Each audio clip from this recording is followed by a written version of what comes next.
చూద్దాం.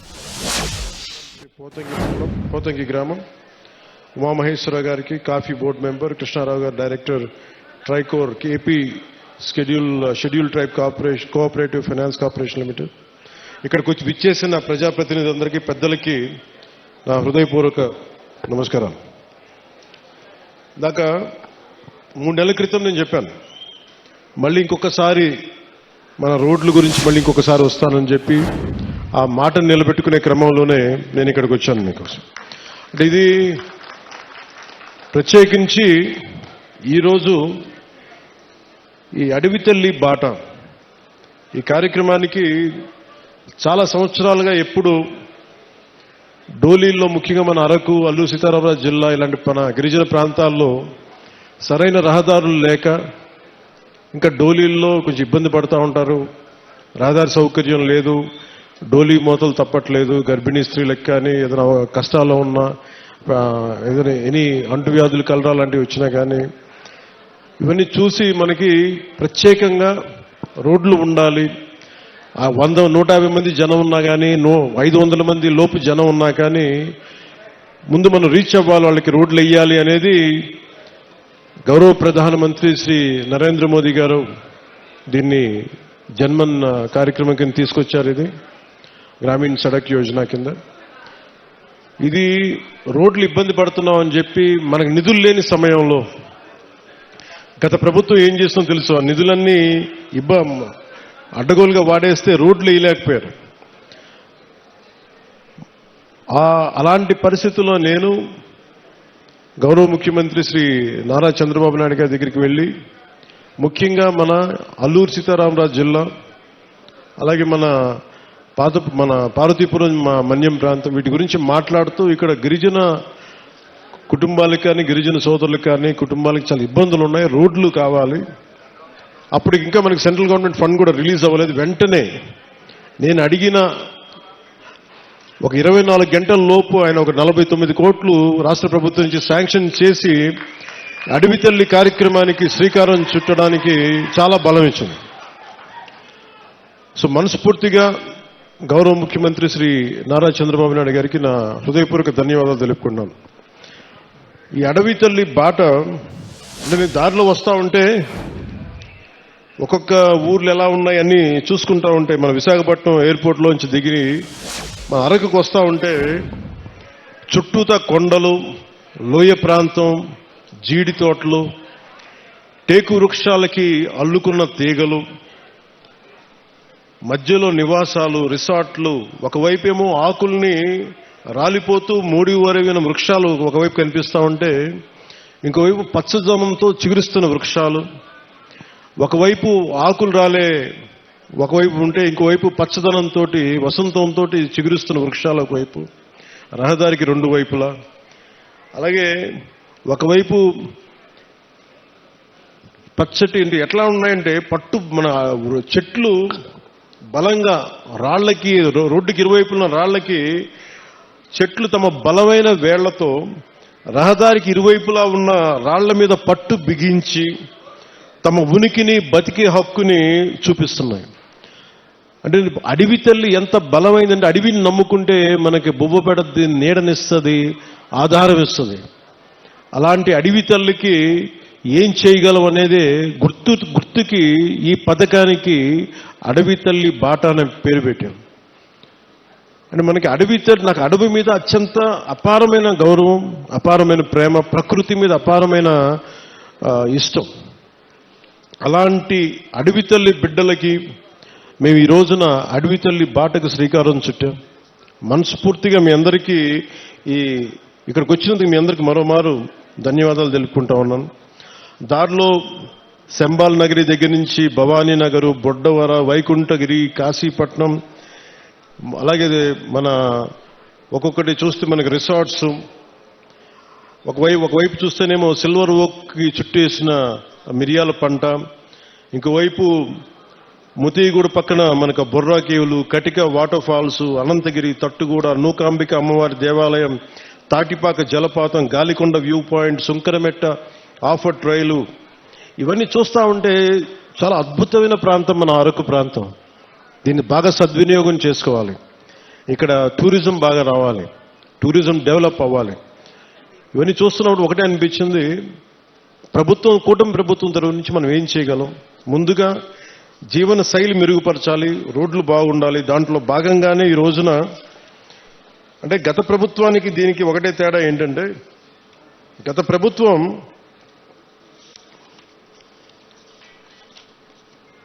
అంటే కూటమి ప్రభుత్వానికి గత ప్రభుత్వానికి తేడా ఏంటంటే, వాళ్ళు దాదాపు లెస్ దెన్ 90 కిలోమీటర్స్ చేశారు. 5 సంవత్సరాల కాలంలో కేవలం 90 కిలోమీటర్లే ఖర్చు పెట్టి 92 కోట్లు మాత్రమే ఖర్చు పెట్టారు 5 సంవత్సరాల కాలంలో. అదే కూటమి ప్రభుత్వం వచ్చిన సంవత్సరం లోపే ఇప్పటికీ మేము 1000-5000 కోట్లు పనులు మంజూరు చేశాం. ఇప్పటికీ ఎన్ని కిలోమీటర్లు? 1069 కిలోమీటర్లు. సరిగ్గా ఎప్పుడు ప్రారంభించాం? సంవత్సరం కూడా కాల, 4 నెలల క్రితం ప్రారంభిస్తే ఈ రోజున 1069 కిలోమీటర్ల పనులకి శ్రీకారం చుట్టాం. అంటే ఈ టెండర్స్ కూడా ఏదో ఇప్పుడు టెండర్స్ కూడా కాల్ ఫర్ చేశాం. ఇంకో వారం రోజుల్లో పనులు ప్రారంభమవుతాయి. ఏదో మాట్లాడి చెప్పి వెళ్ళిపోవటం కాదు, వారం రోజుల్లో పనులు ప్రారంభమవుతాయి.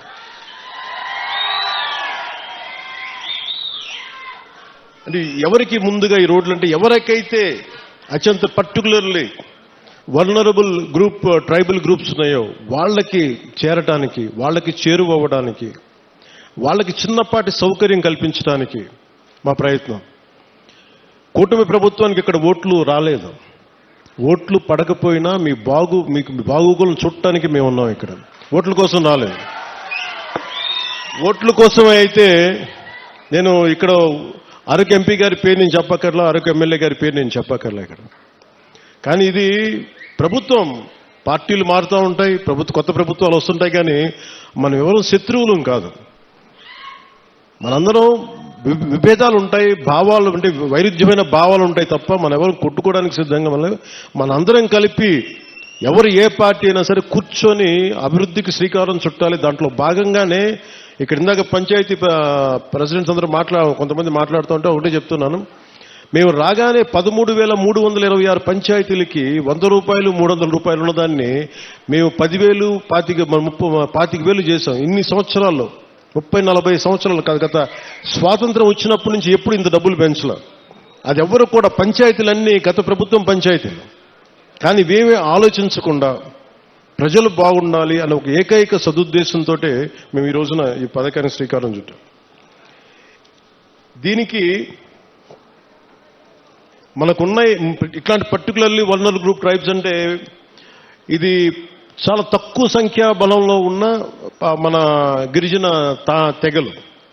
ఇవి మన రాష్ట్రం మొత్తం మీద 1117 782 ఈ పర్టికులర్ వల్నరబుల్ ట్రైబల్ గ్రూప్స్ ఉంటాయి, గ్రామాలు ఉంటే ఇప్పటి వరకు కేవలం 2605 వాటికి గ్రామాలకు మట్టుకే రోడ్లు ఉన్నాయి, దాదాపు కొంచెం కనెక్టివిటీ. కానీ 1177 ఆవాసాలకు మటుకు ఇంకా రోడ్స్ కనెక్టివిటీ లేదు.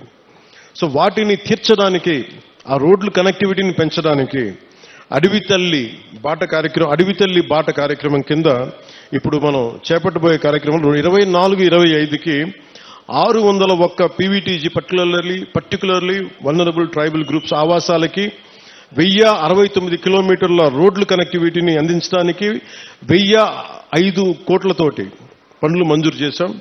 మిగిలిన ఇంకొక 576 ఆవాసాలకి రోడ్లు కనెక్టివిటీ వచ్చే కాలంలోనే, సమీప కాలంలోనే దశల వారీగా మేము అభివృద్ధి చేపడతాం. అలాగే 2000 దీంట్లో 1000 కోట్లు ఎలా వచ్చినాయంటే, ఒకటి రాష్ట్ర ప్రభుత్వం నుంచి 49 crores 49 కోట్లు గ్రాంట్ అయితే, మనకి ఎన్ఆర్జీఎస్ కింద జాతీయ ఉపాధి హామీ పథకం కింద దాదాపు మనం 400 కోట్ల రూపాయలు మన జాతీయ ఉపాధి హామీ పథకం కింద మనం దీన్ని ఖర్చు పెడుతున్నాం ఈ రోడ్లకి. అలాగే పిఎం జన్మన్ కింద 555.61 కోట్లతోటి 206 రోడ్లకి 239 ప్రైవేట్ మన ప్రిమిటివ్ వల్నరబుల్ ట్రైబల్ గ్రూప్స్తో పాటు ఇంకొక 206 రోడ్ల ద్వారా 612.72 కిలోమీటర్లకు పొడవున్న 206 రోడ్ల ద్వారా 555.61 కోట్లతోటి మంజూరు చేశాం. ఇది మీకు ఇందాక చెప్పినట్టుగానే డబ్బులు ఎక్కడ ఖర్చు పెట్టాలి, ఎక్కడ ఖర్చు పెట్టకూడదన్న ఒక బాధ్యతతోటి కుటుంబ ప్రభుత్వం చాలా బాధ్యతగా ఉంటుంది. 175 స్థానాలకి 164 స్థానాలు గెలుచుకోగలిగాం. 21 ఎంపీస్ని కొట్టగలిగామంటే మీరు మా మీద పెట్టిన నమ్మకం. మీ నమ్మకాన్ని మేము అమ్ము చేయకూడదని చెప్పి ఈ రోజున ఓట్లు వెయ్యని అల్లూరు సీతారామరాజు జిల్లాలో ఓట్లు పడని మనకి పార్వతీపురం మన్యం ప్రాంతంలో మేము తిరిగి రోడ్లు ఎందుకు వేస్తున్నామంటే మాకు తనా మనా భేదం లేదు. మీరు ఓటు బ్యాంకా కాదా అనే కాదు, మీరు మా వాళ్ళ కాదా, మా గుండెల్లో పెట్టుకుంటాము.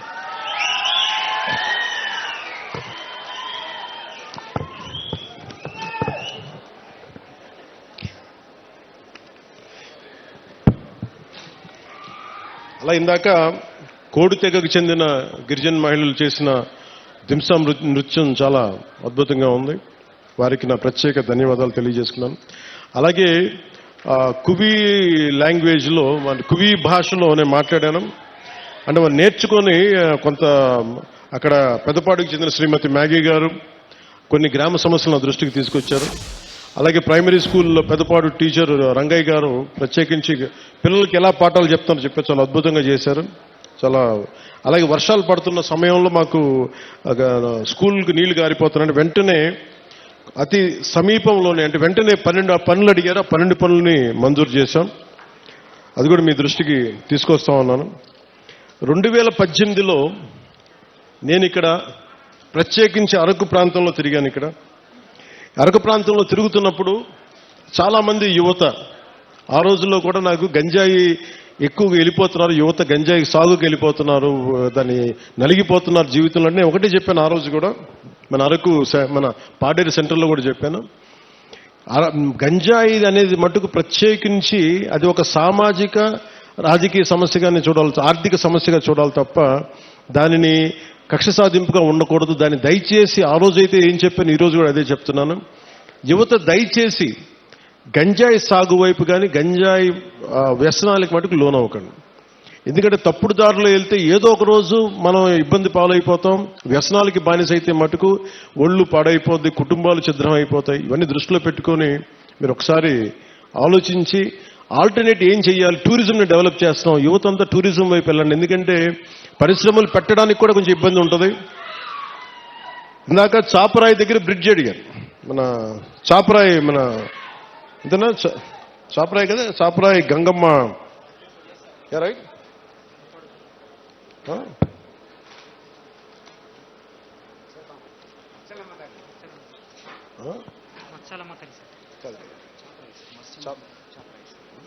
చాపరాయి దగ్గర బ్రిడ్జ్ అడిగారు. మిగతా గ్రామాలకు వెళ్ళడానికి ఇబ్బందిగా ఉన్నాయనేది ఒకటి నేను మీకు ఈరోజు మాటిస్తున్నాను. ఆ బ్రిడ్జి ఎలా ఉండాలంటే పర్యావరణాన్ని ఇబ్బంది కలిగించకుండా, చూడటానికి కొండలు మధ్యలో ఏ అడ్డంకి లేకపోతే చాలా అందంగా ఉంటుంది విజిటర్స్కి రావడానికి కానీ టూరిజం కానీ. అందుకని టూరిజంకి ఇబ్బంది కలగకుండా, పర్యావరణానికి ఇబ్బంది కలగకుండా ఎలాంటి బ్రిడ్జ్ చేస్తే చూడటానికి బాగుండాలి, అలాగే గ్రామస్తుల కష్టాలు కూడా, గిరిజన తెగల కుటుంబాల కష్టాలు కూడా ఎలా చేయాలనేది నాకు కొంత సమయం ఇవ్వండి. కానీ నేను అందుకే నడిచాను. ఆ నీళ్ళలో జారిపోతా ఉంది, రాళ్ళ మీద, ఆ చాపరాయి మీద, ఆ గడ్డ మీద నడుస్తూ ఉంటే జారిపోతా ఉంది. అందుకే నేను అర్థం చేసుకున్నాను నా కష్టాలని. నాకు కొద్దిగా సమయం ఇవ్వండి, దానికి ఖచ్చితంగా ఒక అందమైన పరిష్కారం ఎదుగుతాం. పర్యావరణానికి ఇబ్బంది కలగకుండా టూరిజం పెరిగేలాగా, ఒక మీకు సౌకర్యంగా ఉండేలాగా ఒక తక్కువ సమయంలో, ఒక 2 నెలల సమయంలో ఒక పరిష్కార మార్గం తీసుకొచ్చి మీ ముందు తీసుకొస్తాం.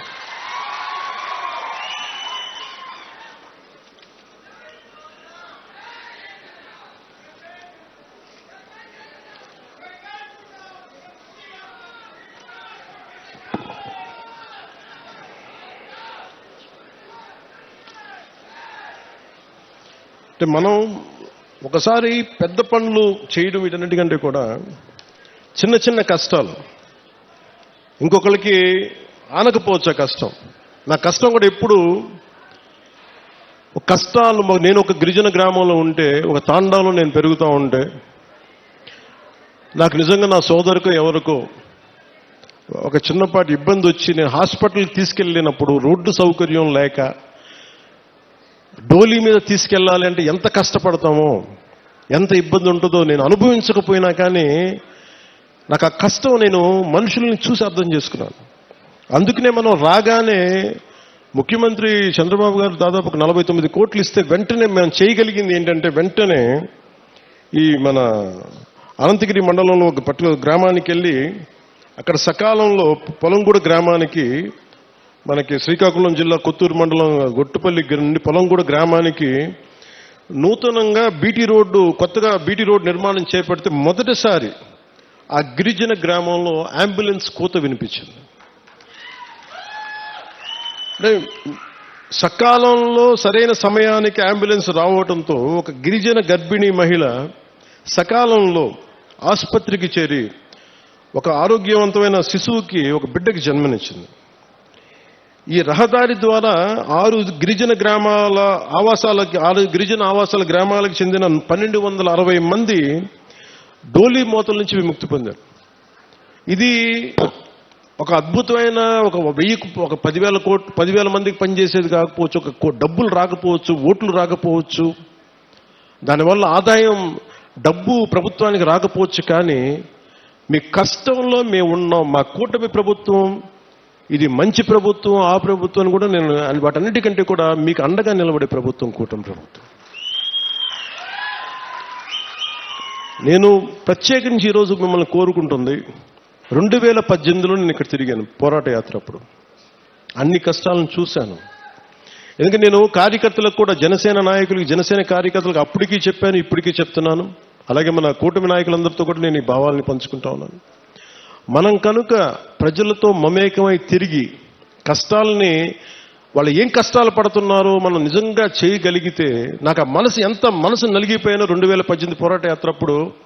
అరే నా చేతిలో అధికారం లేదు, కనీసం చిన్నపాటి ఒక ఆడబిడ్డకి కన్నీళ్లు తుడిచిండే శక్తిని ఇవ్వు భగవంతుడాన్ని కోరుకుంటే, ఆ రోజు పరమశివుడు అనుగ్రహించి, నూకాలమ్మ అనుగ్రహించి, మోదమాంబ అనుగ్రహించి ఈ రోజున కూటమి ప్రభుత్వాన్ని ఈ రోజున మాకు అధికారం ఇచ్చి, వాళ్ళ అధికారం ఇవ్వడం వల్ల మీ ఆశీస్సులు అంటే ఎంత బలంగా కోరుకున్నామో ఆ రోజున, ఈ రోజున మేము దాదాపు 1,005 కోట్లు అంటే దాదాపు 1000 కోట్ల పైన డబ్బులు 1050 కిలోమీటర్ల రోడ్డుకి వేయగలుగుతున్నాం. రోడ్లు వేయటమే కాదు, మీ జీవితాలు కొంత మెరుగవుతాయి, కొంత ట్రాఫిక్ పెరుగుతుంది, కొంత మనకి టూరిజం డెవలప్మెంట్ ఉంటుంది. వీటన్నిటిని దృష్టిలో పెట్టుకుని ఇవన్నీ చేస్తా ఉన్నాం. నేను ఈ రోజున ప్రత్యేకించి దారి పొడుగుతా చూస్తుంటే ఇంత సుందరమైన అరకుని దేశం మొత్తం వచ్చేలాగా చేయాలి. అలాగే ఏం చేయాలని కూర్చోబెట్టి టూరిజం శాఖ మంత్రివర్యులతో మాట్లాడతాను, శ్రీ కందుల దుర్గేష్ గారితో, గౌరవ ముఖ్యమంత్రి గారితో మాట్లాడతాను, సంబంధిత జిల్లా అధికారులతోటి, కలెక్టర్ గారితో మాట్లాడి మీకు అభివృద్ధిలో ఇక్కడున్న యువత గంజాయి వైపు కాకుండా మీరు టూరిజం వైపు వెళ్ళాలి, సేవలు మీరు సర్వీస్ సెంటర్స్ పెట్టుకోవాలి, ఇక్కడ కూర్చోబెట్టి చిన్న చిన్న హోటల్స్ నడుపుకోవాలి. మీకు ఏదైనా స్థలాలు ఉంటే మీరు అక్కడ కూర్చోబెట్టి కొంచెం ఓపెన్ క్యాంప్స్ పెట్టుకునేలాగా, 10 డబ్బులు వచ్చేలాగా, కొంతమందికి వృత్తి ఉపాధి వచ్చేలాగా ఖచ్చితంగా కృషి చేస్తాం. అలాగే ఇందాక కలెక్టర్ గారు మాట్లాడుతా ఇప్పటికీ 2,25,000లో మన కాఫీ తోటలు ఉన్నాయి. ఇంకో పట్టులకి జిరాయితీ పట్టాలు కానీ లేదంటే పోడు పట్టాలు కానీ కలిపి ఇంకొక 1,00,000 పైన మేము ఎకరాల్లో కాఫీ తోటను సాగు చేయాలనుకుంటున్నాం. దీనికి కాఫీ తోటలు పెంచాలంటే ఎత్తైన చెట్లు, వృక్షాలు కావాలి. అందుకని ప్రత్యేకించి అలాంటి వృక్షాలు పెంచాల్సిన చోట దాన్ని ఈ మనకి ఉద్యానాలని పెంచే దాంట్లో జాతీయ ఉపాధి హామీ పథకానికి ఆ పథకం దీని కింద వర్తిస్తుందా అని అడుగుతారు. ఖచ్చితంగా దాన్ని పరిశీలించి ఇక్కడ అంటే నా భయం ఏంటంటే, ఒకటి సిల్వర్ ఓక్ ఎప్పుడు కూడా వల్నరబుల్ టు ఫారెస్ట్ ఫైర్స్, అంటే ఎక్కువ మంటలు రగుల్చుకునే అవకాశం ఎక్కువ ఉంటుంది. అది స్థానికమైన చెట్టు కాదు. సో ఇప్పుడు వేసేసాం కాబట్టి మనం ఏం చేయలేం. కానీ భవిష్యత్తులో కలెక్టర్ గారికి కూడా, మన పంచాయతీరాజ్ శాఖ ప్రిన్సిపల్ సెక్రటరీ గారికి కూడా, అలాగే ఇక్కడ ఉన్న ఫారెస్ట్ అధికారులకు కూడా, మీరు సిల్వర్ ఓక్ వేసేటప్పుడు దానికి ఆల్టర్నేట్ దయచేసి కొత్తగా ఫాస్ట్గా తొందరగా ఎదిగా ఏవో ఆలోచించండి. ఖచ్చితంగా 1,00,000 ఎకరాలు కాఫీ సాగు ఉంటే, కాఫీ బోర్డు నిర్ణయించుకుంటే ఖచ్చితంగా దాన్ని మరింత ఆదాయం పెరుగుద్ది, మరింత మనకి యువతకి ఉపాధి అవకాశాలు ఉంటాయి.